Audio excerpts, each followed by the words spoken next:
Hello everyone, and welcome back to Alt-Roll's guides for new and returning players to D&D. Today, instead of diving into classes or rules of the game, I'd like to explore a topic that tends to get overlooked by players and DMs, the monsters. Now, we're not just talking about how to spell kobold or what a zombie's attack modifier is.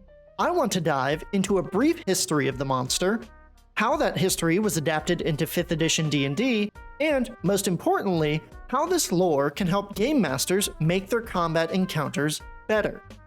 So, whether you're here for the cool lore breakdown, or here to figure out how to make your players nervous whenever they roll initiative, I'm hoping to give you a lot more to chew on when it comes to the monsters we face in D&D. To start this series off, let's begin with a basic monster that most people know and love, the Goblin. The Goblin is ever present in fantasy media, being traced as far back as the European Middle Ages. In European folklore, goblins are mischievous fey creatures, seen as petty thieves or simple tricksters. Since the Middle Ages, they've been depicted in fairy tales and folk stories and are a staple within fantasy media, such as The Hobbit, Discworld, Harry Potter, and, of course, Dungeons & Dragons. The Goblin's presence in D&D has been equally historic, existing in the fantasy tabletop space since the first edition of D&D came out in 1974. In the tabletop, they are less lighthearted than their folklore counterparts, being described as evil-natured humanoids motivated by sheer malice and greed to torment and abuse others whenever possible. Described as weak, cowardly, and lazy, an individual goblin is hardly a threat for a town guard or even a well-armed peasant. Goblins make up for this fault, however, by gathering in large numbers to ensure their own survival amongst the other, stronger races. In these groups, a leader is chosen from the strongest or smartest goblin, who can fight or neutralize any other would-be challengers. These positions tend to have a high turnover rate though, as new goblins are always seeking to advance their career with the help of a well-placed dagger. Goblins aren't the only ones seeking to lead their packs though. As part of their racial lore, goblins in D&D are actually just one part of a humanoid subrace known as goblinoids, which includes hobgoblins and bugbears as fey cousins to the goblin. When a group of goblins are not being led by a chieftain or boss, these distant relatives of the goblin take advantage of their lack of leadership, bullying them into working as grunts, laborers, and a good meat shield in a pinch. When it comes to their behavior, goblins are naturally nocturnal, meaning they shun the sunlight and tend to sleep underground during the day. When the sun sets and the stars peek out from the sky, goblins emerge from their underground homes seeking victims to torment, sometimes riding atop the backs of wolves and wargs. Returning before the sun rises, they bring their loot and captives back to their underground lairs, and celebrate their victories by dancing and singing before retiring to torment their captives for their own amusement. When not raiding or celebrating, goblins do have some aspects to their own culture that takes up their free time. Living underground can get particularly lonely, even with a big pack of goblins around you. So it's found that many goblins tend to keep rats, wolves, and wargs as pets for companionship. And, as hard as it might be to believe, goblins do actually worship a god, though you'll be hard-pressed to find a dedicated goblin church. Maglubiet, the Mighty One, the Lord of Depths and Darkness, is the greater god of all goblinoids. Pictured as an 11-foot-tall, battle-scarred goblin with black skin and fire erupting from his eyes, he is more feared than worshipped. But goblins believe that when they die, their spirits gain the privilege of joining Maglubiet's tyrannical army on the plane of Acheron. Not exactly a great afterlife to believe in, but maybe this explains why goblins are so afraid of dying. Now that we've examined how goblins exist in the lore of D&D, let's pivot over to how they're represented mechanically. To do this, we'll need to take a deep look at their stat block. Depicted here is the goblin stat block. Let's go through it section by section and look at what's exactly listed here and what it means in terms of understanding the goblin deeper. Starting at the top, we have the goblin's name, size, creature type, and alignment. The name should be self-explanatory, so let's start with size. Size in 5th edition defines the space a creature takes up in combat, with a small creature taking up a 5 foot by 5 foot square or hex on a battle map. The rest of their dimensions, such as height and weight, are left up to interpretation, but we can use the 3.5 edition Dungeon Master's Guide to look at the ranges that we can use to estimate these types of things. On this table, small creatures range from 2 to 4 feet in height and weigh between 8 and 60 pounds. Next up, their creature type is humanoid, with goblinoid in parentheses. As we discussed earlier, goblinoids are a family of related humanoids that make up hobgoblins, bugbears, and goblins. After creature type, alignment broadly describes a creature's general outlook on the world and combines their moral beliefs with their attitudes towards society and order. The alignment of the goblin is neutral evil, meaning they do whatever they can get away with without compassion or qualms. Below that top bar are the rest of the goblin's stats, which are essential for the mechanical play of the creature by the Dungeon Master. The goblin has an armor class of 15 from wearing leather armor and wielding a shield. They also have 2d6 hit points, or 7 on average, and a movement speed of 30 feet.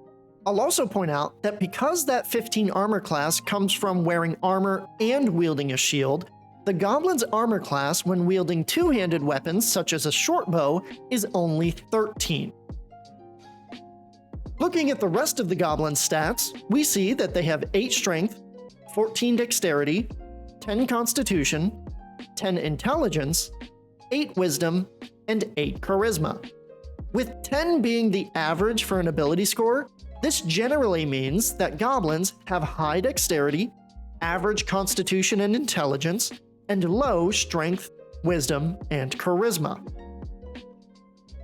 For their skills and proficiencies, goblins have a +2 proficiency bonus, gain a +6 to stealth rolls, have dark vision out to a range of 60 feet, have a passive perception of 9, and speak Common and Goblin. They also have a challenge rating of 1/4 and award 50 experience points when killed. For their abilities, the goblin does get one unique ability to use, Nimble Escape.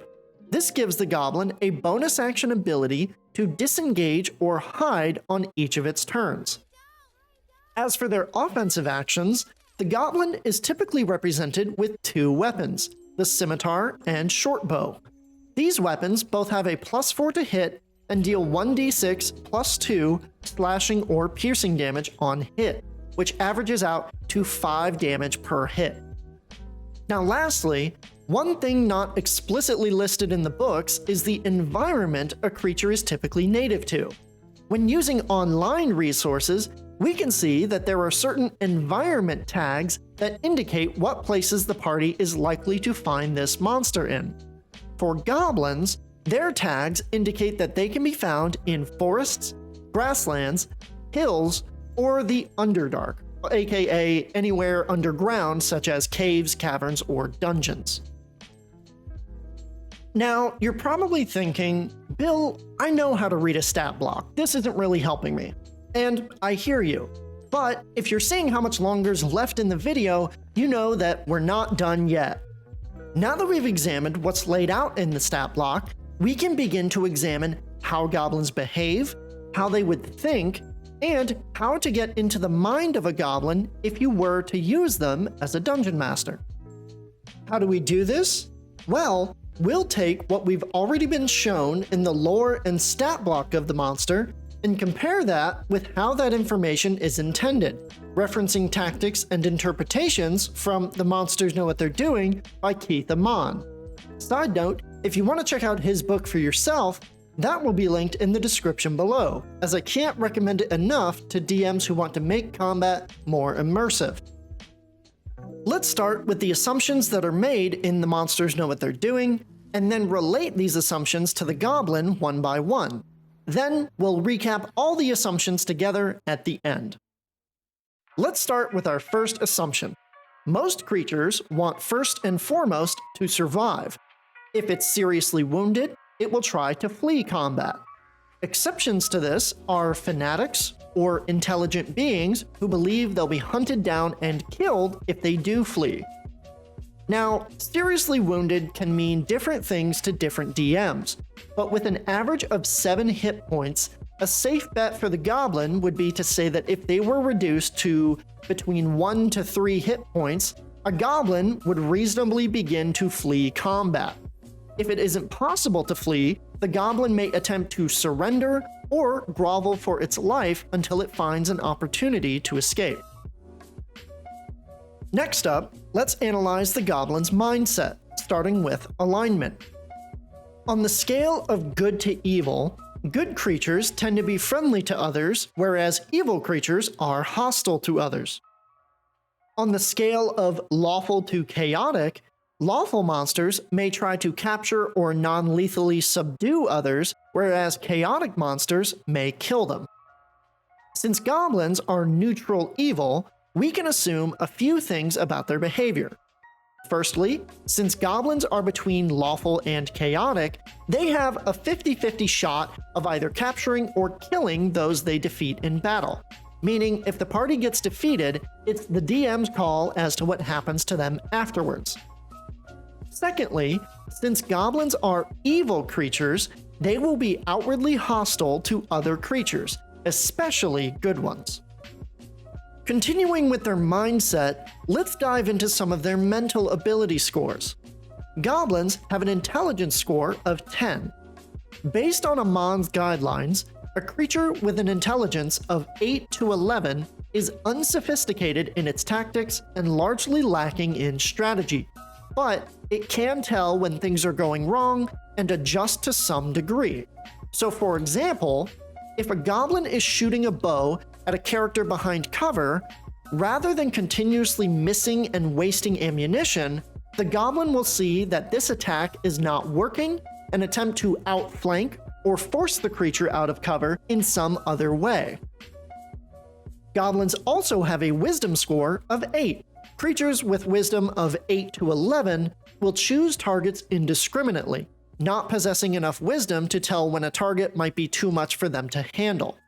However, they do still possess survival instincts and will want to run away if they start losing combat or getting heavily damaged. Now that we've set up how goblins think, let's look at the goblins' physical abilities that influence how they fight. Amon's guidelines state the following. Creatures with low strength will always try to compensate with numbers. If their numbers are reduced enough, the remaining group will run away. Creatures with low constitution will prefer to attack from hiding, since they lack the hit points to stay in prolonged engagements. Creatures with high dexterity will prefer to attack with ranged weapons, and if it's intelligent, the creature may lay traps as well. To recap our earlier examination of their stat block, the goblin has low strength, average constitution, high dexterity, and average intelligence. Comparing these attributes to Amon's assumptions, we can presume that goblins would try to attack with superior numbers from range, using stealth and traps to their advantage and running away from combat if their numbers get too low. The last major assumption we need to look at from the Monsters Know What They're Doing is that in D&D 5th edition, unless otherwise specified, any creature gets their full movement, 1 action, 1 bonus action, and 1 reaction, just like any player character would. Amon posits that any creature that exists within the game world will have evolved in accordance with this rule, and it will seek to obtain the best possible result from the action economy of the game. This means they will combine whatever movement, actions, bonus actions, and reactions are available for the best possible outcome.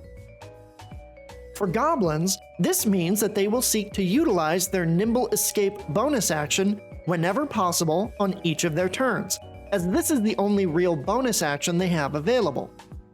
If attacking from range, They can use this ability to hide after attacking and repositioning to remain hidden while peppering their targets with arrows.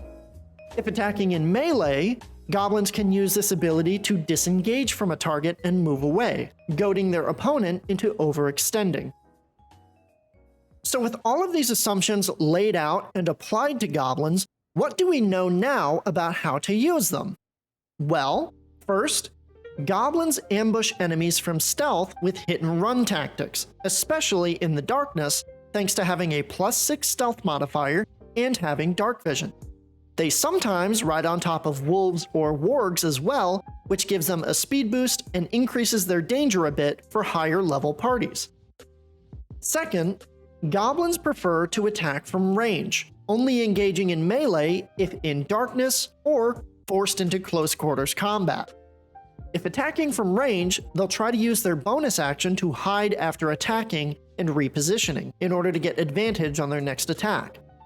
If they're attacking in melee, they'll use their bonus action to disengage and move away from their opponent, goading that opponent into overextending. Third, goblins target indiscriminately for the first couple of rounds of combat.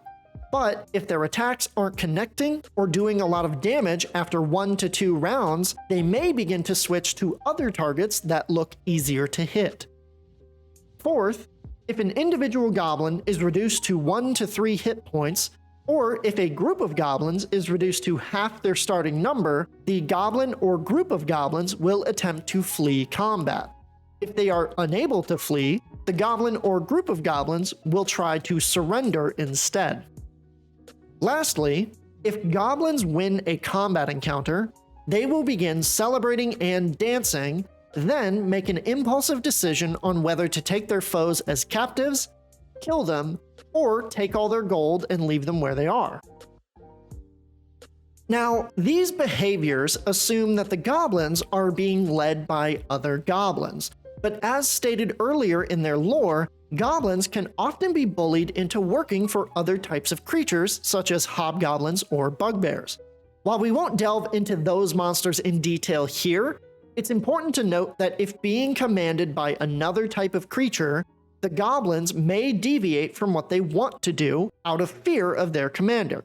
Thus, it's possible that goblins might stay and fight to the last while their leader is active, or if their leader is defeated, an entire group of goblins might immediately run away or try to surrender.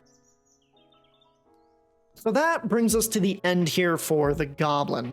A staple for many D&D adventures, they have a lot more depth than many people would think, and clever DMs can have them be far more dangerous than their challenge rating would presume.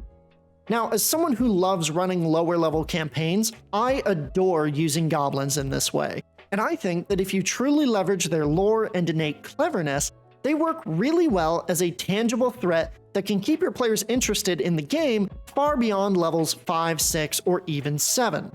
But what I want to know is, what do you all think of the Goblin?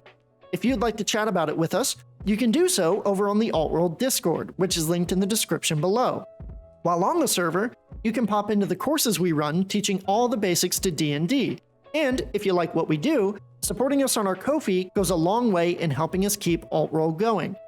Of course, if you're interested in more content like this, giving the video a like or a comment helps us get our videos out there for more people to see.